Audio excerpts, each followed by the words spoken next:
पैसा ना तो पावर चाहिए, पैसा ना तो पावर चाहिए, पैसा ना तो पावर चाहिए, पैसा ना तो पावर चाहिए।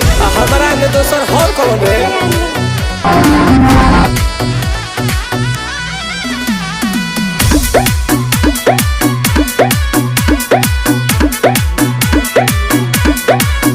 सब रुपये के तो खेल बाटे, रुपये से जेल बेल बाटे।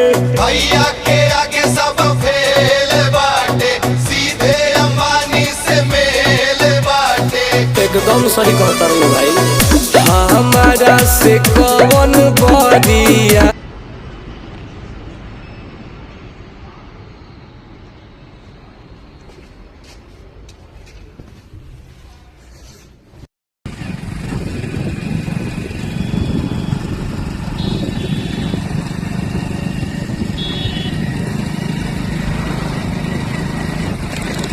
सही ना है।